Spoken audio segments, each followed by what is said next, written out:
எங்களுடைய கிராமத்தின் பேர் வந்து மடுக்கரை.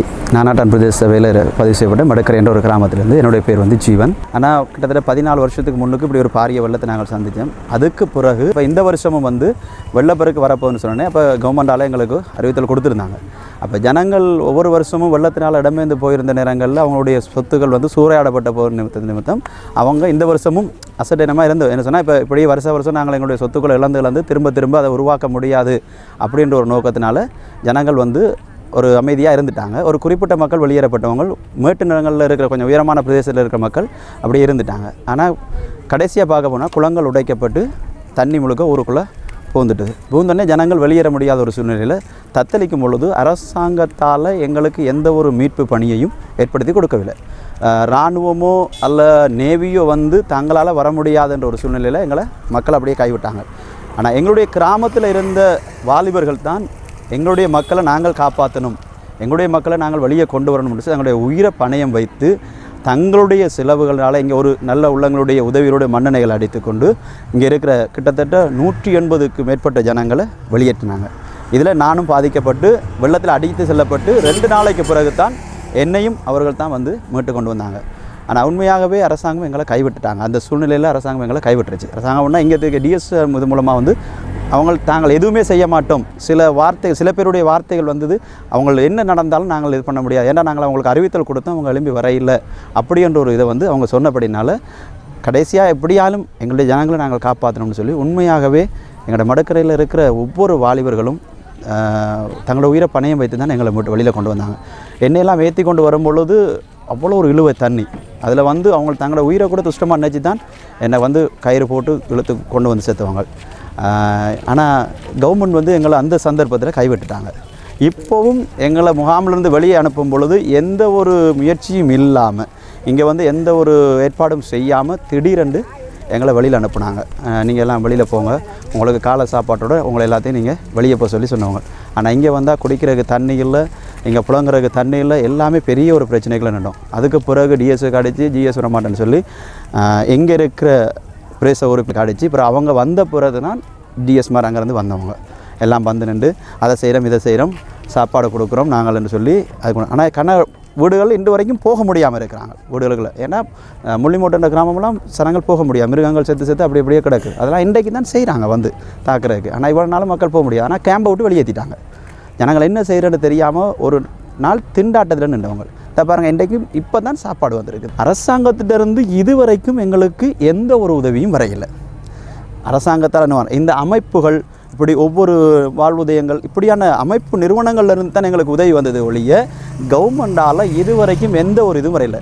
கிணறு துப்புராக்குங்கன்னு சொல்கிறாங்க. நான் ஜிஎஸ்ட்டை கேட்டேன், இப்படி எங்களை அனுப்புகிறீங்களே, அங்கே போய் நாங்கள் கிணறு துப்புராக்குறதுக்கு இதுக்கெல்லாம் காசு அதானே உங்களுக்கு 25,000 ரூபா தருவாங்கன்னு சொன்னவங்களோடைய இன்று வரைக்கும் அந்த நிதி எங்களுக்கு வந்து சேரையில். மடுக்கரையை சுற்றி இருக்கிறது வாழ்க்கை பெற்றாங்கண்டல், பொந்திவு கண்டல், முள்ளிமோட்டை, அங்கால கண்ணாட்டி, பரியாரண்டல் இதில் இருக்கிற கிராமங்கள். அப்படியே எந்த பக்கம் போகணும்னு சொன்னால் நாங்கள் அப்படி அருவக்குண்டு இதெல்லாம் வந்து பாதிக்கப்பட்டிருக்கு. இந்த நாடாம் பிரதேச சபைக்குள் உட்பட்ட 175% கிராமங்கள் பாதிக்கப்பட்டிருக்கு. இல்லை, வருஷம் எங்களுக்கு இந்த மடுக்கரை கிராமம் தான் 190% பாதிக்கப்படுகின்றது. ஏன்னா இங்கே இருக்கிற குளங்களில் நீர்களை அதிகமாக தேக்கி வைத்திருந்தாலும் தான் இந்த வருஷம் எங்களுக்கு இப்படியான ஒரு பாதிப்பை கொண்டு வந்தது ஒழிய ஆற்றால் எப்போயுமே நீர் பெருக்கெடுத்துச்சுன்னு சொன்னால் அதாவது இந்த அளவுக்கான சேதத்தை எங்களுக்கு கொடுக்கல. என்ன சொன்னால் ஆறு எங்களுக்கு அகண்டபடினால எவ்வளவு நீர் வந்தாலும் ஆற்றால் போயிடும்.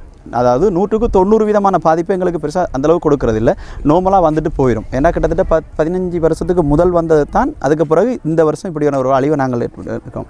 ஆனால் இதில் நாங்கள் முன்வைக்கணும்னு சொன்னால் மக்கள் அரசாங்கம் சொல்லுது எங்களை வெளியேற்ற போகிறாங்க அப்படின்னு சொல்லி. ஆனால் எங்களை வெளியேற்றினாங்கன்னா எங்களுடைய வாழ்வாதாரம் முழுதுமாக ஜீரோவில்னு தான் ஆரம்பிக்க வேண்டிய வரப்போகுது. இப்போ எங்கள் கிராமத்தில் பார்த்தீங்கன்னு சொன்னால் நாங்கள் 22 வருஷம் 24 வருஷமாக நாங்கள் 25 வருஷமாக இந்த கிராமத்தில் இருக்கிறோம். எல்லாத்தையும் உருவாக்கி இருக்கிறோம்.